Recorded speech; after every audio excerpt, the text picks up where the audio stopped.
Jarvis, drop my needle.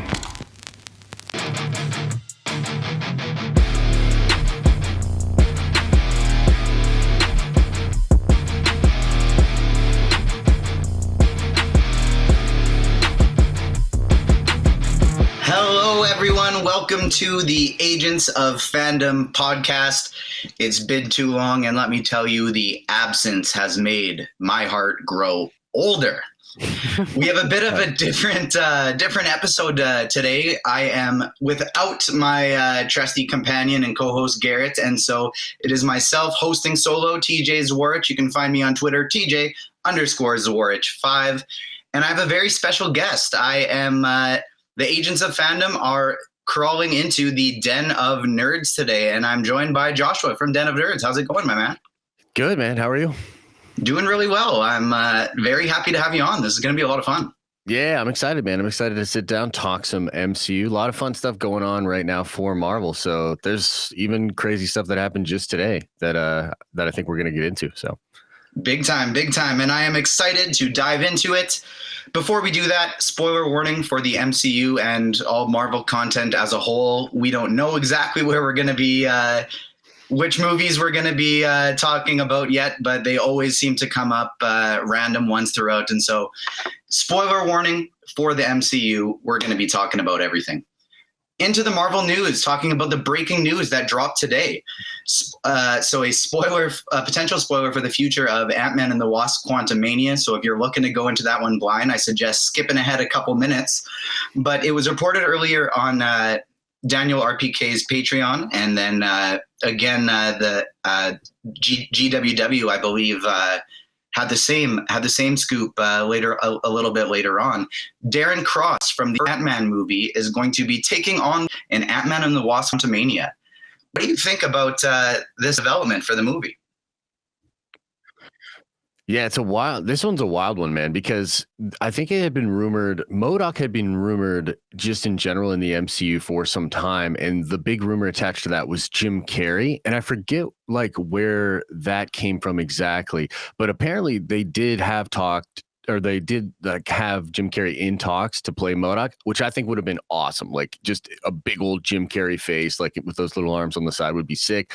But then it's kind of funny because a couple of days ago, Nick Santos from the Hashtag Show was teasing out some Marvel scoop, and I was sort of talking to him a little bit behind the scenes, and he had said that he thought he knew who was going to be playing MODOK, and I think Daniel just beat him by like a couple of hours because he had an article ready to go, and then Geeks Worldwide came out and corroborated it as well. So it seems like it's legit. I have story questions about how that could work, considering the last time we see him, he's being crunched into oblivion, into the quantum realm. I suppose there's a way he could have escaped. Maybe Kang's involved. I like the actor, and I think it's fun. And this also comes on the heels of a report that made mention that MODOK's going to be a big player in the movie, so he's going to have a lot to do in the film along with Kang. So yeah, I don't know. It's interesting. What's your take on this? You think this is a good move? Would you have preferred Carrey or? I mean, I definitely can't say I would have been against Carrey because I think that would have been so cool. And so I always go into these things when the new news comes with a positive, open mind of in Feige we trust kind of thing. And so I'm excited for it. It's one of those pieces of news that provides more questions than it does answers, kind of exactly like you said. How exactly is this going to happen? I was always in the camp, like you said as well, MODOK has been rumored forever. I was always in the camp from years ago that Arnim Zola would become MODOK one day. Yeah. And so that one definitely didn't turn out, but Jim Carrey would have been sweet. I saw fan casts of Jack Black that I think would have been hilarious as well. That would have been, yeah. But overall, I'm excited about the potential mystery that goes into this story.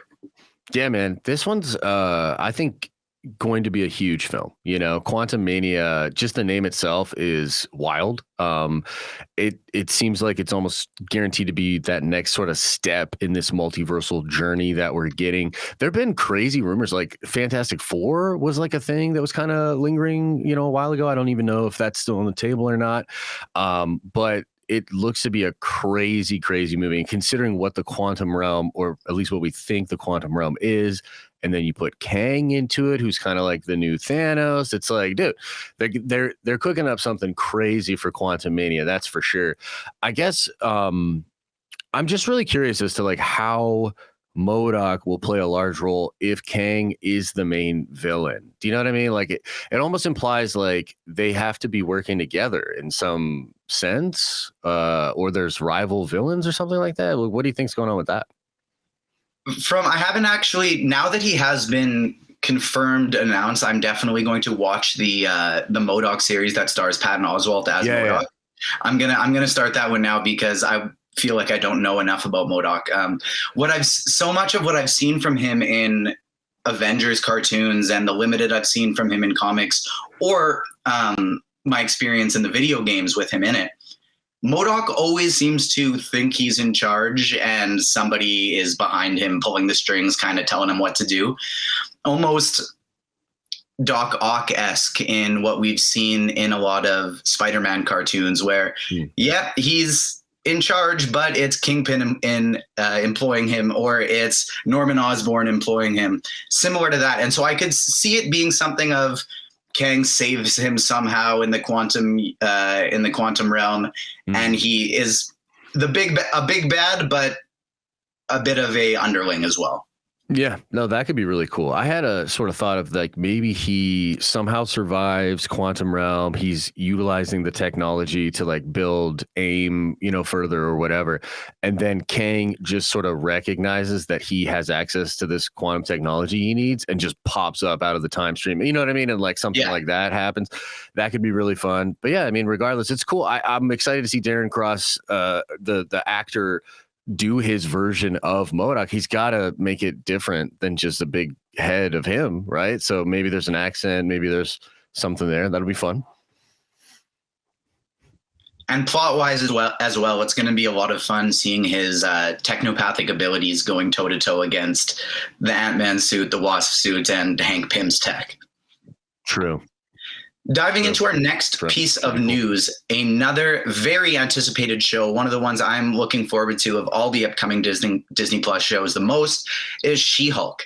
And there was news that dropped this week that She-Hulk would be, Jennifer Walters in the show would be breaking the fourth wall like we know, like she always has from comics, but she'll be doing it while speaking to Kevin Feige. Do you like this idea, and how do you think it could potentially look in the She-Hulk series? Dude, yeah, I mean, I love the idea, right? Because like as fans, like we're always yelling at Feige, and it's become kind of like a meme in a sense. And it's kind of a fun place to be as a producer. Like if you think about it, how many other like producers out there have that sort of meme ability? There's the sniper memes of him taking people out, memes of how angry he gets when leaks happen, et cetera, et cetera. So it's fun. It's sort of become a part of the fandom. And I like that, kind of self-referential thing. She-Hulk definitely seems like it's going to be a super fun show. Along with those comments that Casey Walsh made, though, he did sort of make it seem like the show itself was like a total like full-on comedy, which is cool. But I was a little surprised to hear that, actually, where I was like, okay, like I understand that. I thought maybe it would have been like an aspect of the show, but it seems like that's going to be the complete and total vibe. Is more like a periodical law slapstick, almost Deadpool like comedy. And hey, look, that works too. And I'm going to be interested to see what they do with that. Marvel has kind of done different genres with the Disney Plus stuff. So yeah, bring it on with She-Hulk. Yeah, I agree completely. It's going to be a lot of fun.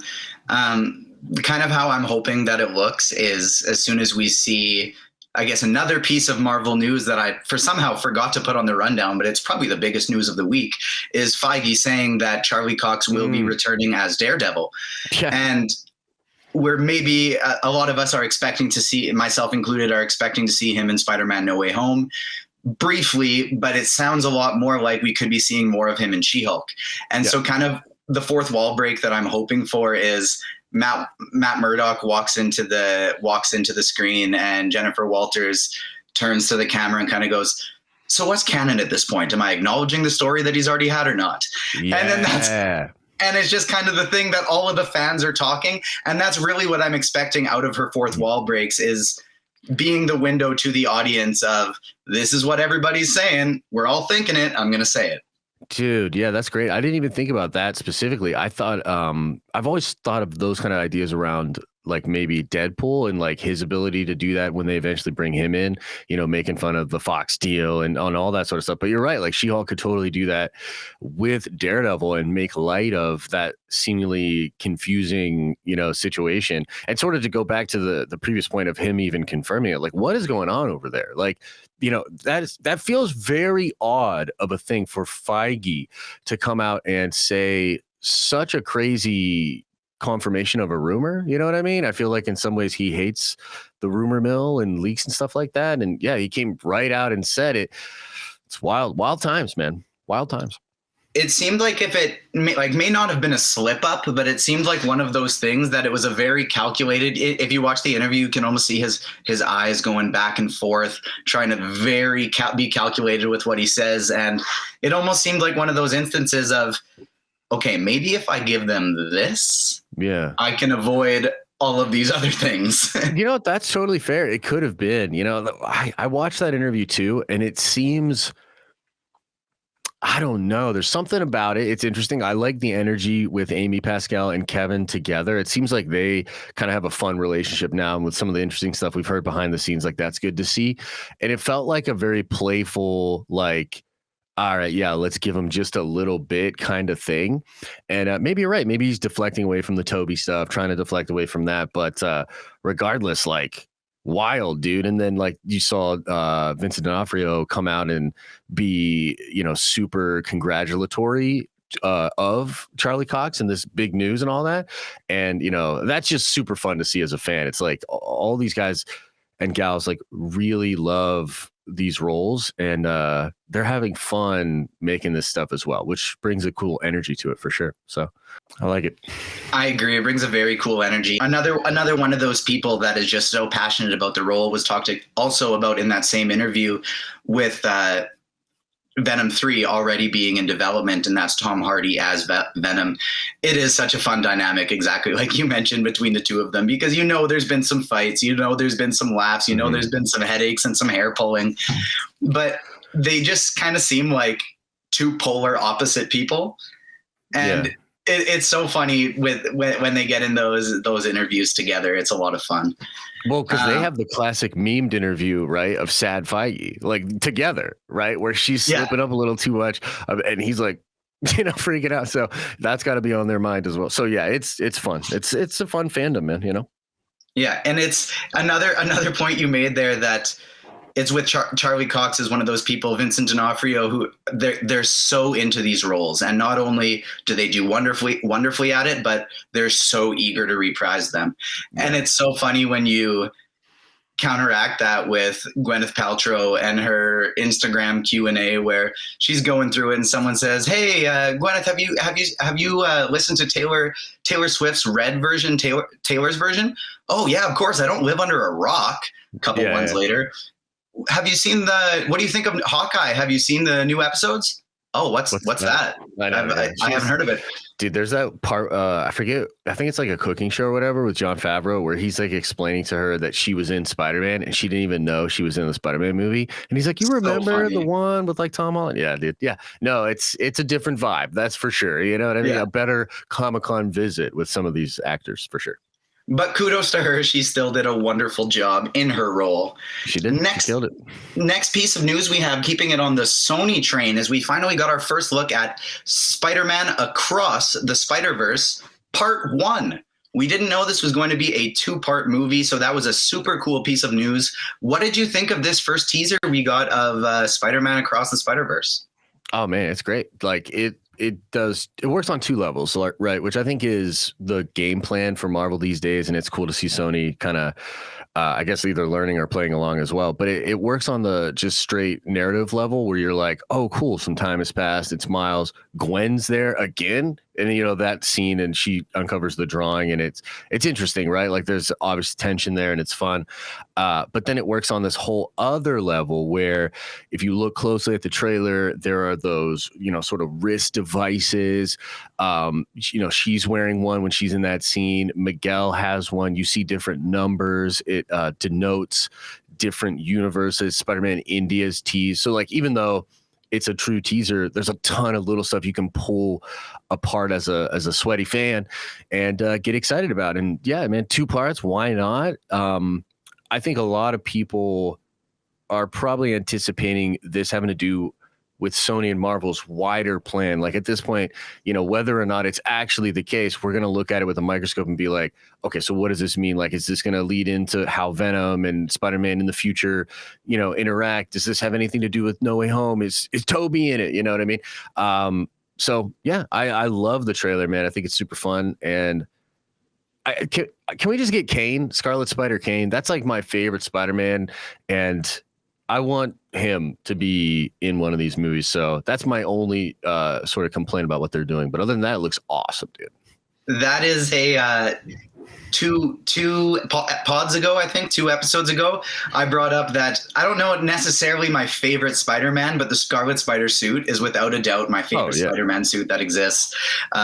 That's another thing I'm really hoping to see in this movie is the 90s animated Spider-Man was my intro to superheroes, really. Yeah, I absolutely love it. I talk about it all the time on this pod. I really hope we get that version of Spider-Man in this movie. And when you think about how the 90s animated series ended with the Spider-Verse saga with the Scarlet Spider, with Spider Carnage, it would be, and it ended with him and Madam Web traveling through the multiverse searching for Mary Jane Watson. And so it would be such a cool callback if that directly picked up into this movie somehow. Bro, that would be amazing. I actually just recently finished a rewatch of that and went like the whole way through. And I actually forgot about the Spider-Verse elements at the end, and then they like visit Stanley or whatever.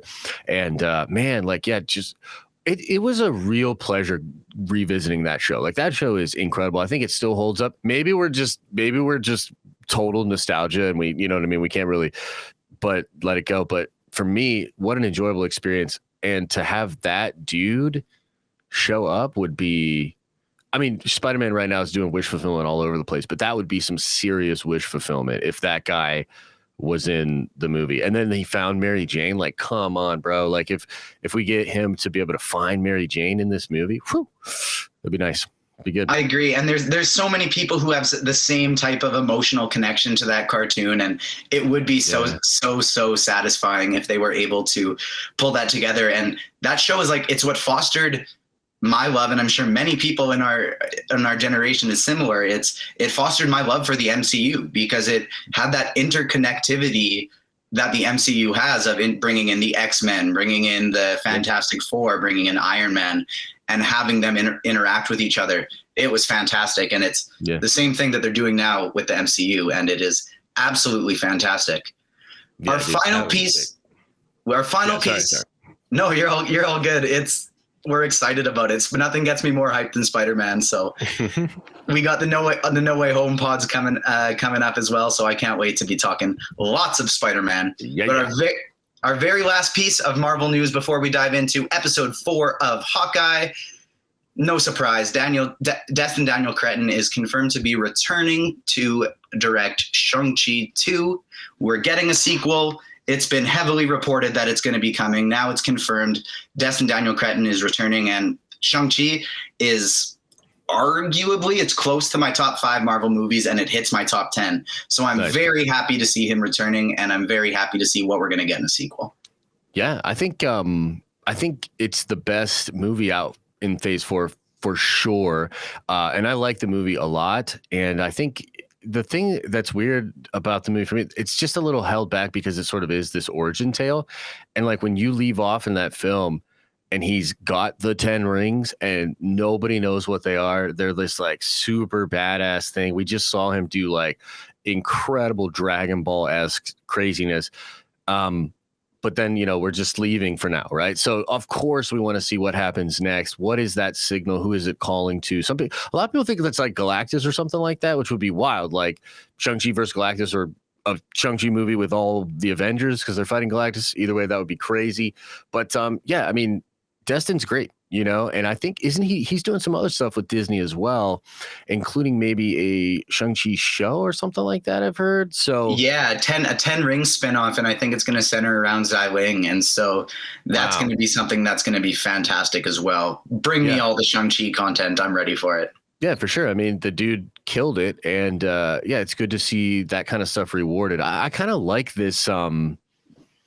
It's not necessarily new, but it's fun to see it happening again. It's like when Feige finds someone that he thinks is super talented and he works well with, like he doubles, triples down on it, right? I mean, that's why, Waldron gets that big, deal with all the writing. It's why the Russo brothers ended up doing so much with him. Like when he finds people he gels with, he goes with it. And Destin's one of those people. So yeah, for sure, man. Let's do it. Absolutely. And we did a draft, an MCU versus the Eternals battle draft with the guys from the direct.com, Matt Remke and Richard Nevins the other week. Nice. And I had Shang-Chi on my team, and I think was one of the big reasons that helped me propelled me to victory. Nice. Love to see it. And so it's time, the moment you've all been waiting for. We're ready to talk episode 4 of Hawkeye. So if you haven't seen the episode yet, it's time to tune out, press pause until you've seen it, go watch it, come back to us. It was a fantastic episode, but I guess I'm spoiling my thoughts on it. Joshua, I want to get your thoughts on this first. What did you think of episode 4 of Hawkeye? Okay, so I have to be a little bit of a Debbie Downer, but I want to preface it by saying that I really like the show. And I think these last 2 episodes are going to be fire. And overall, I think it's one of the stronger shows that they've done so far. But to me, episode 4 was a little bit of a letdown. And I'm sure we'll sort of get into it when we talk about some of the little specific things that were in the episode. But I felt like with episode 4, they had an opportunity to launch into some newer stuff, and instead they kind of like wanted to double down on some of the emotional stuff between Kate and Clint, and they tease out some really interesting stuff, which again we're going to get into with some of the theories and stuff like that. But for me, it has this weird pacing issue where it's a little bit of just kind of pausing, doubling down on the character things that are important because you want to show where they arrive at the end, why Clint has to basically say like no and hard no, and why that's difficult because they have this connection, et cetera, et cetera. And then, spoilers, obviously, they have the Yelena thing that happens. I think the Yelena thing is cool, but it happens in such a way where she essentially just pops up and then kind of jumps off the roof. You know what I mean? And you're like, okay, like that's shocking and interesting, but what? You know what I mean? And you want more resolution on that. So to me, I felt like it's not like a terrible, terrible episode, but when I look at episode 3 and I'm like, yo, this was an incredibly well-paced episode. It does all the things that you want the show to do because it has its own sort of tropes and things that it does. And it does that, but then it also has incredible action. Like that sequence on the bridge and that chase leading into the fight with the Pym arrow and all of that. Like that's one of the coolest sequences I've seen just in anything live action. If you put that scene up against even great scenes with cars and chase scenes from movies and television in the past, like I think it holds up. And episode 4 to me doesn't necessarily. So yeah, that's kind of my general thoughts on it. So yeah, I would say as well, episode 4 was my second favorite of the episode we've seen so far. Episode 3 was my favorite.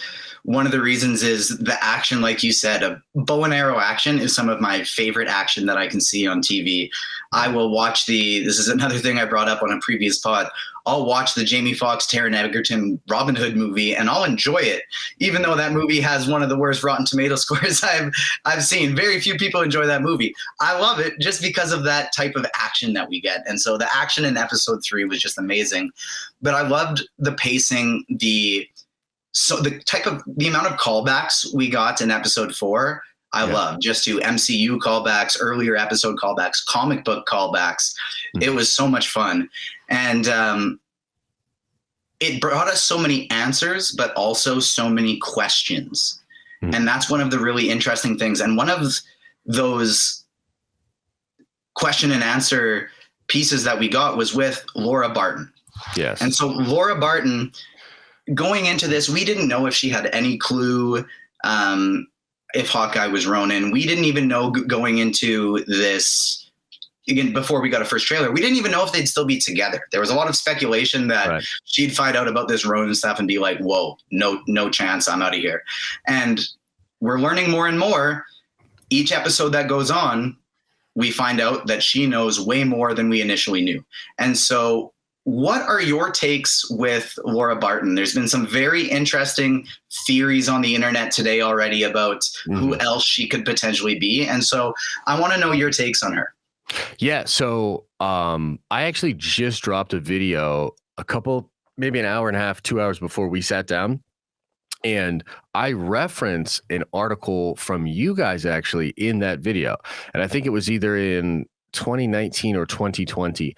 And the scoop was that Bobby Mockingbird was going to be in the Hawkeye show. So that was in the report. It was not going to be the gal that plays her on Agents of S.H.I.E.L.D. It was going to be recast or something to that effect. And it's funny because like when you go back and read that article, it's really interesting because at the time Haley wasn't even confirmed. And so speculation of that as well.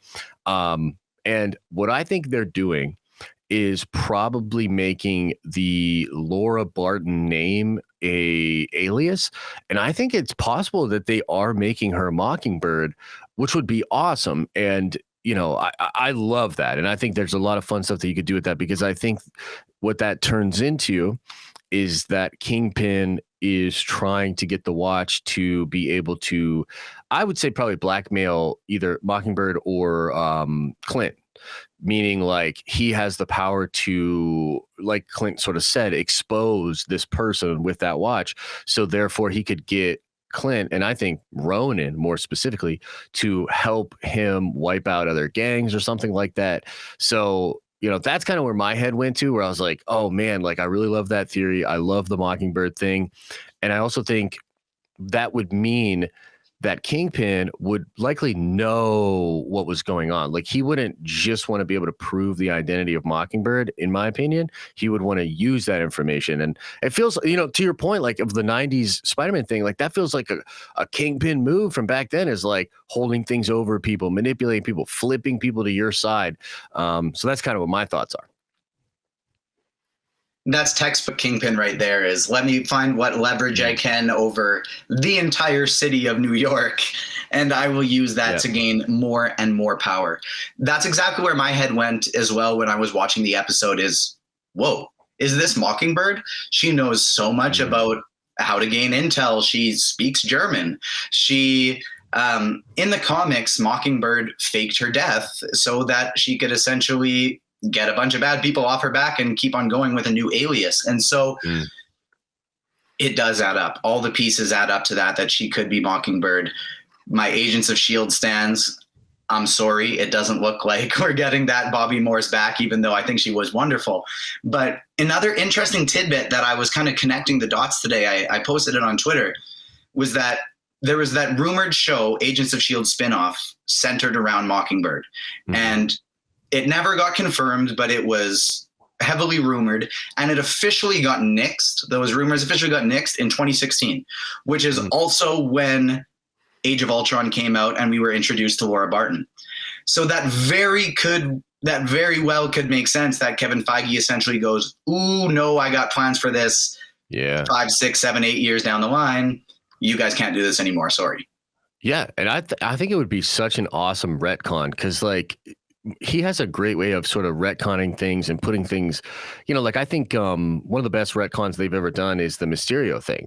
And that's just, all that means is that it's like the retroactive continuity is now that Mysterio was off to the right of that whole situation. And it doesn't really affect that much, but it like connects him to this moment that then we have this connection to. It's, you know, it's awesome. So this would be such a cool, because they have such history in the comics and a lot of comic book fans would love that. She's already awesome. Like even before the show, I really liked the character. There's something about their dynamic on the farm, you know, in Age of Ultron. it's cool. And, her whole thing of like, they need you and stuff like that. It's just a fun character. But to then make it so it's Bobby and, there's all this other stuff that comes with it. Classic Feige, really smart move. And I think it would be cool. I guess I wonder, though, is she going to do anything moving forward, or is it just kind of going to be a cool little Easter egg kind of a thing? Because, yeah, she can't want to then now go do a Mockingbird show, you don't think, no? I can't see it, but it would be super cool just at some point if we got to see some bad guys attack their home and she whips out the batons and starts smacking some people around. That would be cool. I'm down with that. Yeah, no, I'm down with that. That would be really cool for sure. Now, I definitely think that is the more likely of these two theories that I'm about to present the latter of. I want to throw an alternate one out there, though, because it was something that popped into my head and I thought could be kind of cool. Laura feels weirdly okay with the Ronin stuff. Mm-hmm. Just pretty chill with it. And we know the Rolex was meant to connect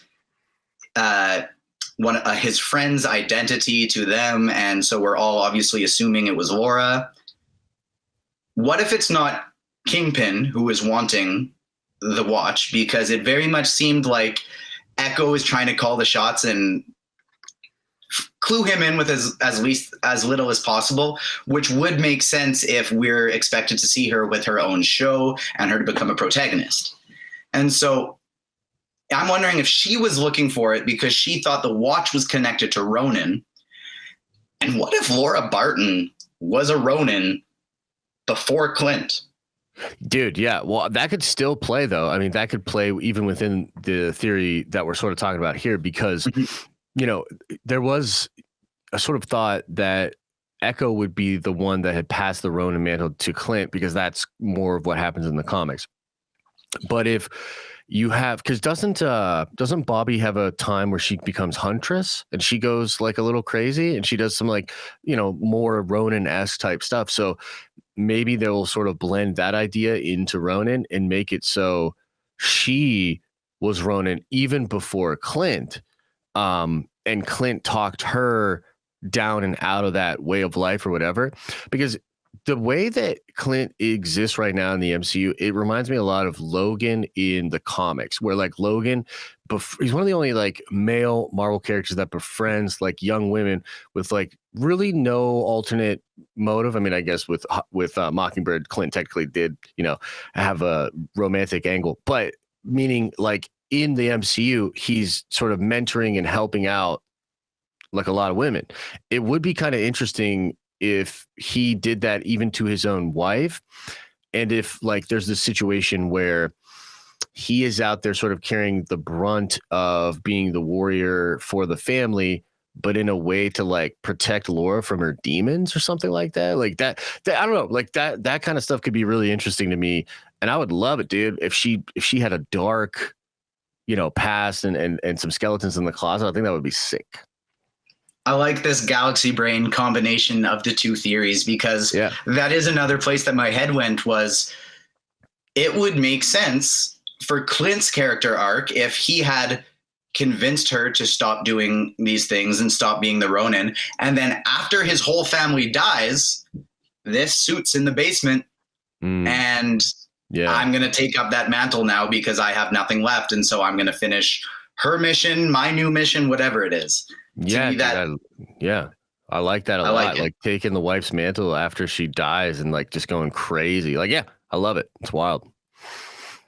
And then one of the other things that Laura and Clint were talking about in that conversation was when they were diving into Kazi and his past. The Sloan Ltd, the company that he worked for, was CEO'd by Jack Duquesne, Kate's future stepfather.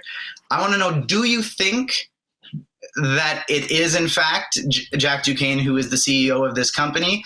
Is somebody else putting his name there as a front? Is Jack a good guy? Is Jack a bad guy? Is Jack a dummy who doesn't know what's going on? What do you think? Dude, so this is actually part of my issue with the fourth episode is I can't decipher like I can't decipher what they're trying to portray, and I can't necessarily decipher the undertones either. Like for instance, with Jack, I don't get it, man. Like, is he totally put together, genius level, acting the fool kind of dude? In moments, it feels like that. In other moments, he feels absolutely boneheaded and like he has no idea what's going on. And you think, okay, well, the mom could definitely be manipulating even him. He's wealthy. He has this, whatever. It could all just be like that he is being played. So I don't know, bro. Like, I have no idea. I don't know how to read the undertones. Like, for instance, in that first conversation where they're all having, right? It's a very cool scene. Like the actors are all cutting the scene up. The only problem with it is I feel like that scene would have been better if it was more focused on Clint and the mom having a sort of chess match, because like they're both kind of trying to get information. And if that had been there as like a tense like overtone of the scene and then the humor sort of played underneath it, I feel like that scene's improved and I get a better sense of the motivation of the characters. But regardless, like I don't know exactly how to read Jack. I guess what I'll say is the actor's phenomenal. Whatever way they take it, I think I'm good. As long as he doesn't get killed. I think the dude's fantastic. He's got an incredible mustache, and I think we need more of that. I agree. The acting is 10 out of 10. And I also don't have a read on him. The read that I'm getting is that he's not the CEO in charge. It's his wife. There's lots of theories she's Madame Mask.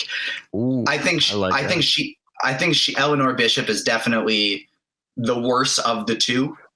But what I do appreciate about this lack of ability to read Jack, because I'm feeling it as well, is as much as I did really enjoy Falcon and the Winter Soldier, we had that pretense of Sharon can't be the power broker because this is too obvious.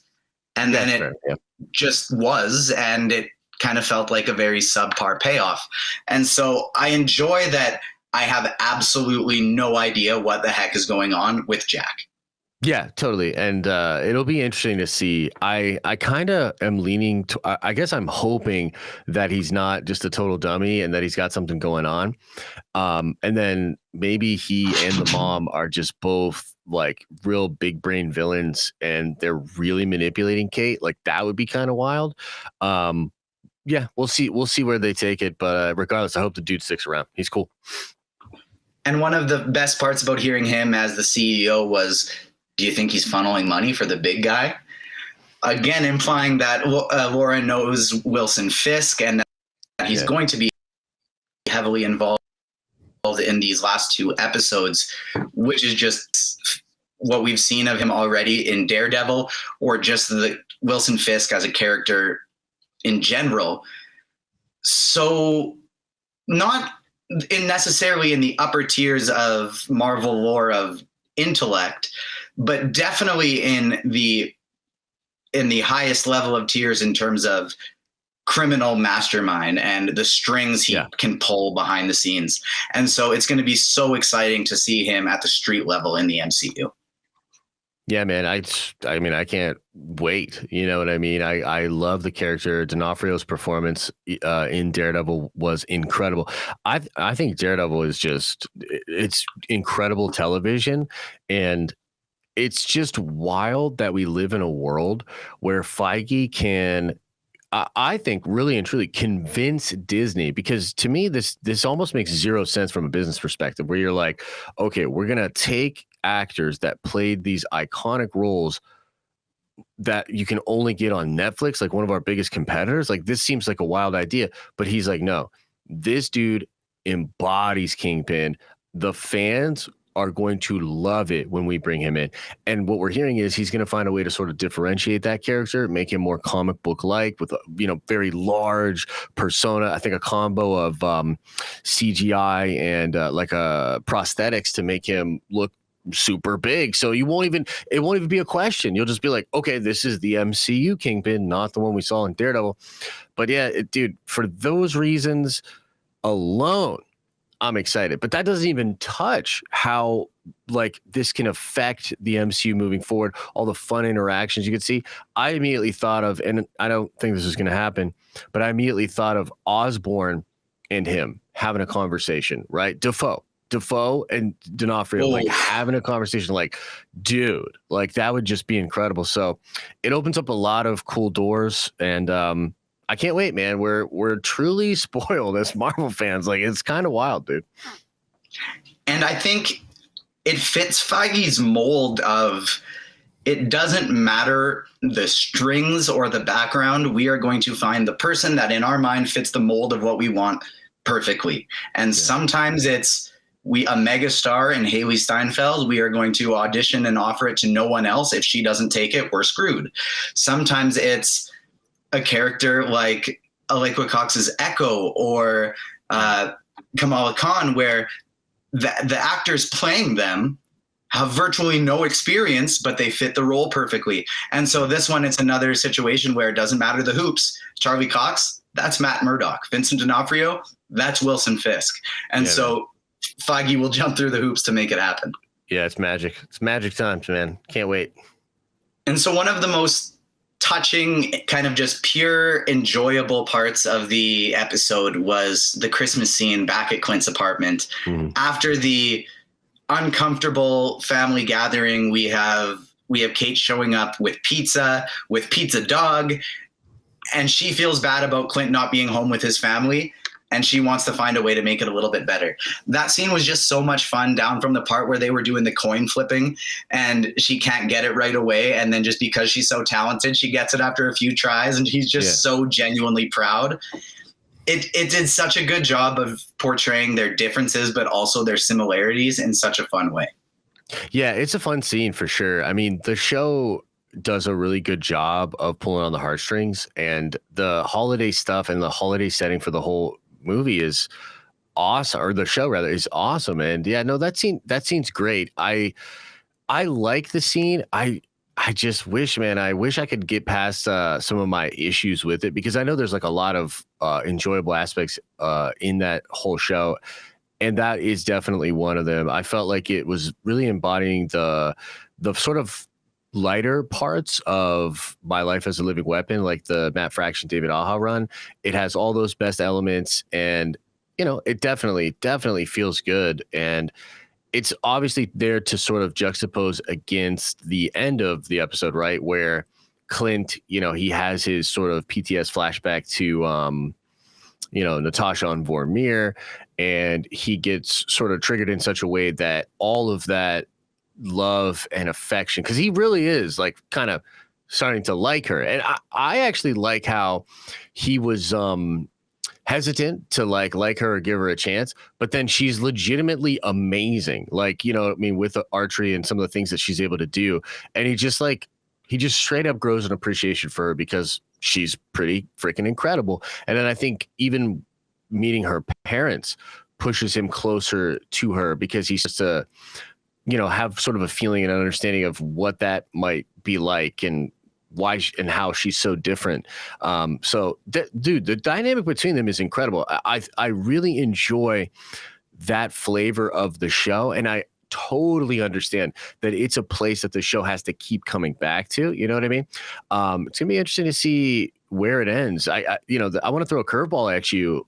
Do you think that Clint's going to die in this show? Do you think that we're watching sort of the swan song of Clint Barton? I don't. I do think it could be a bit of a swan song. Jeremy Renner had those quotes a while ago saying he'd love to see Clint Barton take on a Steve Rogers type role, but with the West Coast Avengers. I don't think we're going to see that. If we do, fantastic. I don't think we're going to see it. This does feel Black Widow-esque, like it's our ode to the character that's been around for the last 10 years, and the introduction of this new amazing character that everyone falls in love with. Yeah, that absolutely is the vibe I'm getting. I think they'll go more the Endgame happy ending route for him, like they did with Steve prior to Loki, and so we obviously don't know necessarily what's going on with that now, but I think it's going to be a bit of a happier close for him, but I have no idea. I don't think he'll die, though. Yeah, I don't know. I'm on the fence about it, because it's hard to say whether or not it would be considered contrived or whether people would hate it or not. But it's sort of undeniable that would be impactful for the character of Kate Bishop. Do you know what I mean? And Big time. If he had or like some kind of final parting wisdom on her or whatever. I mean, it's a trope in comics for sure, but you have your Uncle Ben, and then Peter becomes the Uncle Ben to Miles, and like that, it's impactful. Like it just is. So I don't know. We'll see. I would prefer the happy ending. You know what I mean? And him just putting him off to the sideline, because you could bring him back. You could do some old man Hawkeye stuff eventually if you had to. But yeah, we'll see. Some people are afraid of it. Some people think it might happen, and I think I think it's a possibility. I think it's on the table. That's for sure. Yeah, I would agree that it's on the table, and if it does happen, I can tell you my bet for which individual is leading the Young Avengers. Kate Bishop skyrockets to the top of my list if that happens. That's fair. That is absolutely fair, especially because she has, to this point, she has the most one-on-one time with an Avenger, and an Avenger that was also heavily involved with, Nick Fury and S.H.I.E.L.D. and has a big time knowledge of, the criminal underworld and all these different things. So yeah, totally, man. I could see that.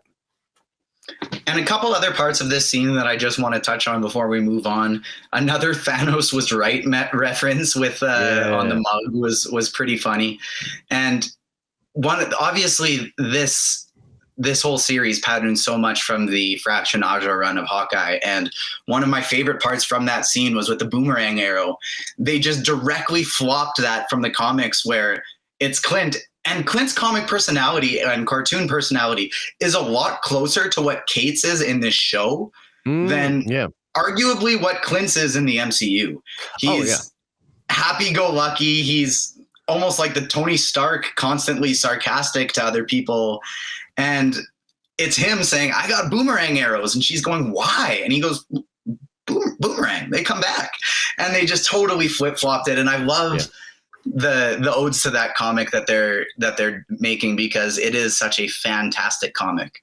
Yeah, it really is. And you're right, dude. Like, they did flip it, because Clint in the MCU he's just way more serious, dude. Like, I don't know how else to say it. Like, he's just more serious, and always sort of has been. He has his own kind of sense of humor, but it's really dry and snarky, where the Matt from the Matt Fraction run, like he's way more light and almost Spider-Man-esque with his cheekiness and jokes. So the closest MCU character that I'd compare comic book Hawkeye and cartoon Hawkeye to would be Star-Lord, Chris Pratt Star-Lord.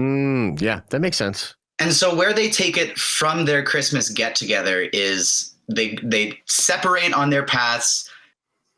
Kate brings us to a delightful scene back with the LARPers.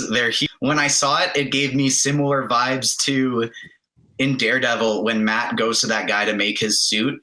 Honestly, that was kind of the vibes that I got from this is Kate just going to be, with all of her wealth, providing these people with amazing material, and they're going to be making her and Clint comic book accurate costumes.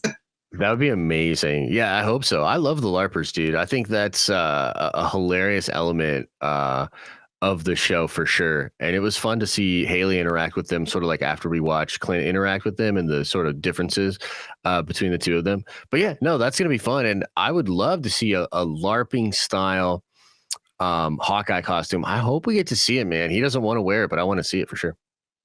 It really seems, with all the Phase 4 stuff we've gotten so far, with Wanda becoming the Scarlet Witch in WandaVision, and then Falcon becoming Captain America, we get to see old Richard E. Grant's Loki with the old classic suit. It really seems like they're embracing the comic book accurate suits, even if it's just in a happy montage at the end of episode 6 where they're LARPing.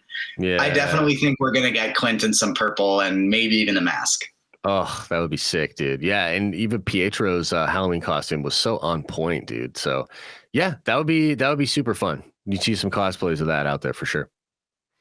Big time. And kind of similar to the Jack Duquesne role of, we don't really know what this character, where he's going to be going in this show. When Clint's sitting down with Kazi, we get we're obviously talking a lot about Echo. We're talking a lot about Ronan. We get even a ton more Wilson Fisk Kingpin references. What do you think Kazi's role is the rest of this series. His comic book counterpart is he's a character known as the Clown. He's full face paint. Some people call him Marvel's version of the Joker. I wouldn't, character-wise, I don't think quite necessarily, but he's got the face paint on. And so do you think he's going to take on a full-on villain role, or do you think he's going to be helping on the path of steering Echo towards being a protagonist? Yeah, I would say probably the latter. It kind of seems like what would happen from my perspective, and even Clint sort of teases this out. It's this idea that he's been in the organization for so long, isn't it time for you to be a boss or whatever? And I think there could be a situation that presents itself where he like hangs her out to dry to Kingpin in order to sort of gain the favor of the Kingmaker and become a lieutenant or a general himself. Like that kind of feels in line with the character. I don't know. The actor himself seems to be pretty excited about what's coming. I think he's teased out a little bit of stuff on social. So I'm down. I think that would be fun. But I think Echo has to arrive at a place of she can't, like, they're not going to do a full show of her. They could do anti-hero, but they got to do a full show of her still working for the tracksuits and doing that. Like she's got to become more like the Echo from the comics in some way. So yeah, I could see him being a catalyst for pushing her. I think what's going to happen is Kingpin's likely going to want to use the Ronin to, like I said, sort of wipe out competition or something like that. And Echo's just not about that life. And she wants straight vengeance. And I think Kingpin is not going to give it to her and possibly even cast her aside when she can't let it go, which would be crazy. But I still don't see how necessarily that brings her to a place of heroism. What do you think? I like the Kazi arc that you mentioned a lot. I think that's likely, and I enjoy it. I don't know if we're gonna see Echo in a full-on heroic arc. I think it'll be more the anti-hero blend. And I do think it could be very similar to the cast it aside type of thing. And I think it would make a lot of sense for Echo to essentially lead into a Defenders style arc of she meets Matt Murdock. He's also against Wilson Fisk, and they start banding together. And I like that, yeah. And we start finding out more about Kingpin and the street level crime, and less about heroism and more on taking down Kingpin. Yeah, love it, dude. And she could see some similarities between some of her father's teachings and like Matt's teachings. That could be really interesting. Yeah, I like that a lot. She's fantastic in the role, man. Brings a lot to it. It's a strange sort of like mix of physicality and also just presence, that she brings. So I'm super excited to see what she'll do in that show. And I hope we get more of her, action role, but also being consequential to the story in episode 5 and 6. Doesn't it kind of feel like they have a lot to do in these last 2 episodes? Like, to me, it feels like they got a lot. They got to, satisfy the Kingpin thing. They got to satisfy the Watch thing. What's up with Yelena? To your point of Kazi, what's up with him? I feel like there's a lot they have to bring to a head in these last 2. They do, and it is why I enjoyed so much of this episode, because even upon my second rewatch, there were so many small instances of us seeing Kate's prowess and ability, but also her just amateurness, and Clint talking her through it and training her through it. And so I love the character development we're getting, so that these last 2 episodes can just be chaos, action, and fun. It's been kind of reported since the beginning that episode 5 is going to be the one that really starts blowing people's minds. Whatever it is, whether it's, I'm really hoping for Kate and Yelena to be fighting, and then by the end of it for them to be best of buds, making fun of Clint all the time. That's kind of the dynamic I'm really hoping for between the 2 of them. And it is definitely going to tie. It's definitely going to be a lot, but I love the subtle character notes they've shown us so far. And so another one, we didn't get much Echo this episode, but what we got of her was so telling. She's asleep in her home, but we see she's got cool silent alarms ready to be tripped. She has Hawkeye's entire family listed beside the Rolex. We see her prowess and her ability to do her research and get on top of an Avenger and find out all there is to know about him. And we remember in 2016, Tony Stark, Captain America, these people didn't know about Clint's family. She does. And so it shows her ability to access information, and then going from asleep to going toe to toe with Clint and Kate and Yelena in that scene. It just shows she's not somebody to be messed with. And it was really awesome. And that brings us to Yelena. That was probably my most disappointing part of the episode, was that I love Yelena Belova. And it just seemed like a bit of a, maybe it was because we knew she was going to be in the series, but it really seemed like okay, where's my more Yelena? And so I'm sure we're going to get that in the next episode, but it felt like not the most exciting of entrances, and I wanted a little bit more out of it. Yeah, for sure. It just, that scene to me, again, especially juxtaposed against the action from episode 3, it like kind of falters on, I think, just even a technical side where it's just like a little too dark. And even though there's fun stuff going on, you can't get like a full grasp of the dopeness of the action. Like in 3, you know, the arrow stuff into the car stuff, like it's mind blowing, right? So to me, it's a little bit of a weaker sequence, but just from the perspective of Yelena as well, it really felt strange. You know what I mean? Where she's in there. I don't quite understand why she jumped off. I know that Kate had an arrow on her, but Kate had already like put the arrow down. And like, I just feel like she would be able to still take them, or have the confidence to take them both out. Do you know what I mean? Like she's pretty capable. So I didn't necessarily just understand why she just exited off of the roof like that.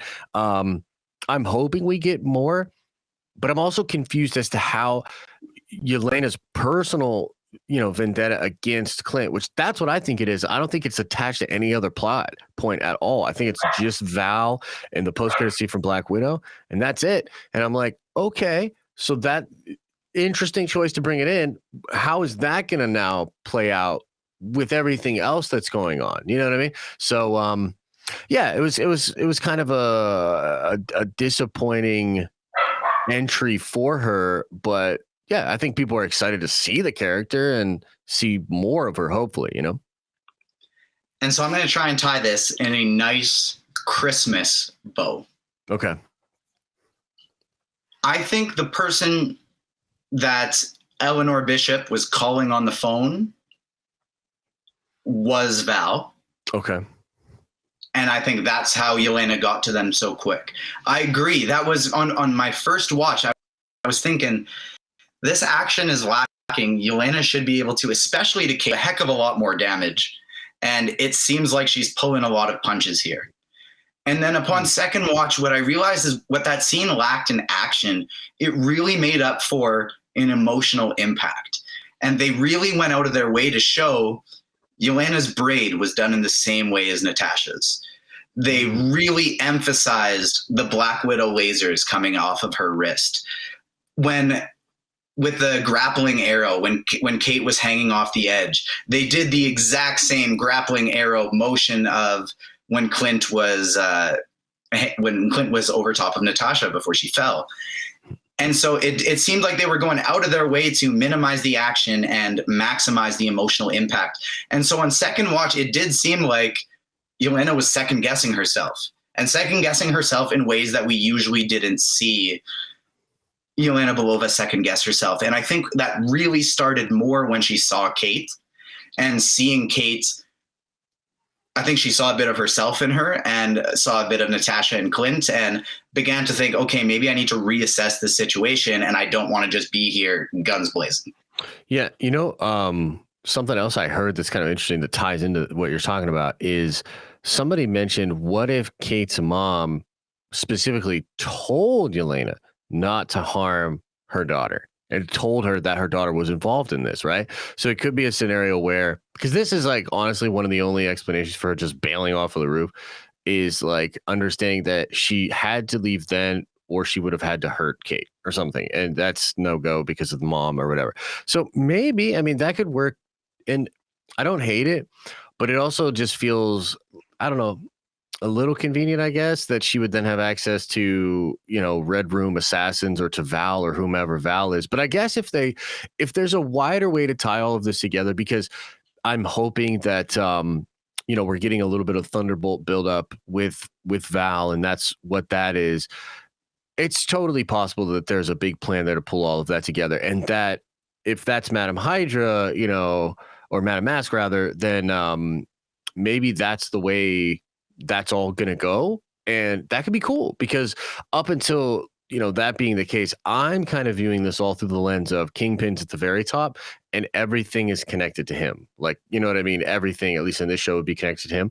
But if it's, it is possible that there's other forces at play too that are sort of larger than Kingpin, and Val would be technically one of those, So yeah, it's interesting.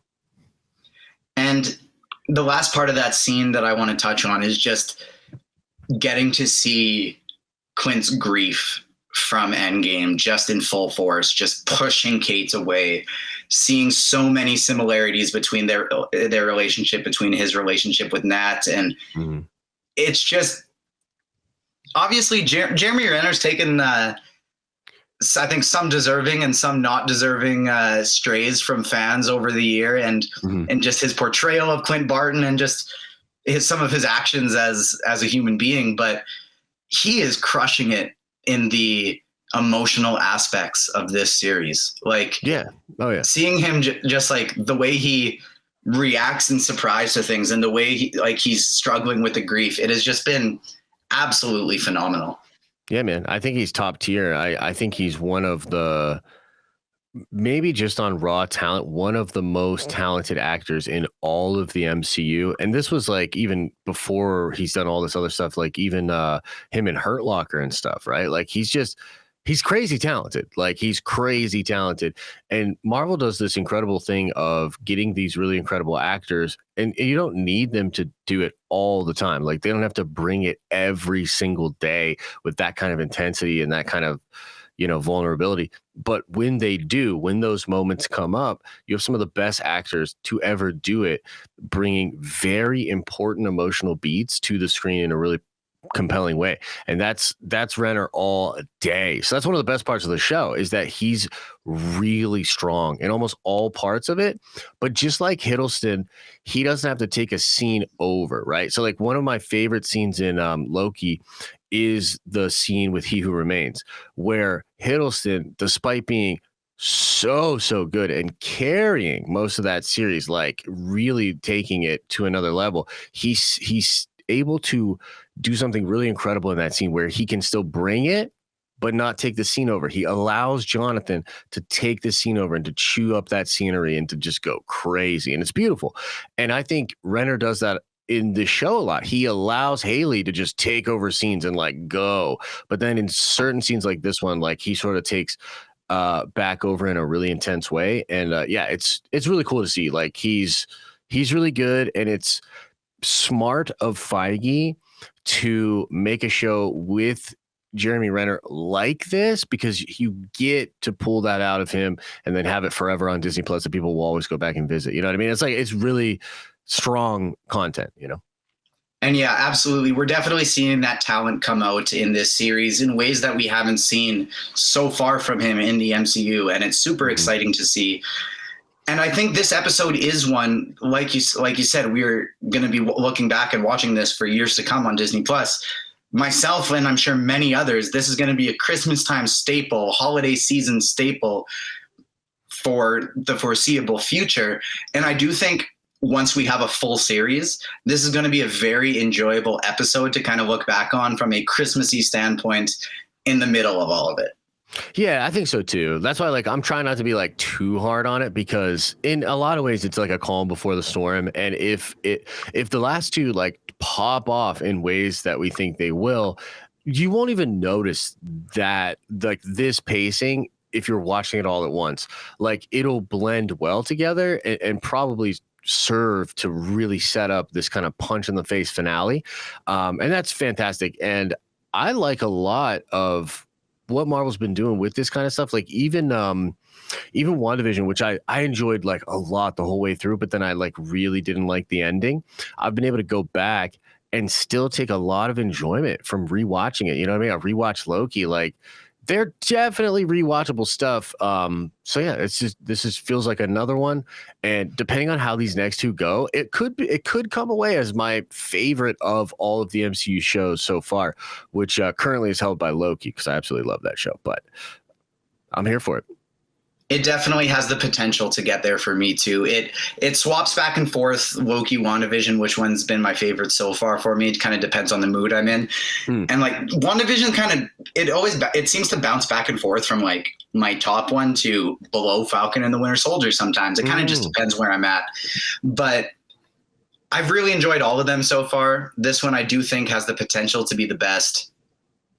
This has been a very enjoyable time, man. We've kind of gone from stepping on each other's toes and talking at the same time at the beginning to completing each other's theories by the end of the episode. And yeah, it's been a blast. For sure, man. No, I had a good time for sure. Thank you for having me. And it's always fun to talk nerdy things. And yeah, thanks a lot.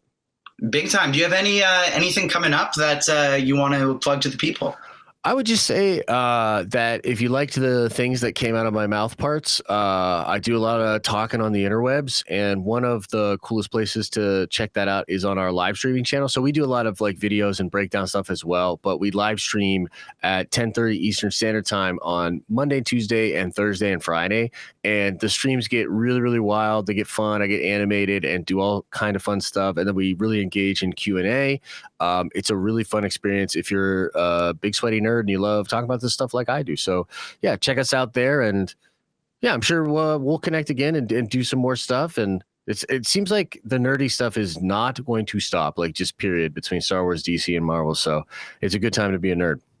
Yeah, absolutely. It's a great time to be a nerd. There's so much. Even before I started getting into this business, there was so much stuff that I would follow that I shout out on the pod all the time, and a lot of them are people who have ended up being guests. And originally when we were starting this, I was worried about like, is this market a little too oversaturated already? Is there really room for myself and the people I work with and my friends to come in and put another one of these things out? But there's just so much content that heck yes, there is room, and it's never ending for the next few years. It kind of goes with one of my favorite parts of. Are you a Ted Lasso guy?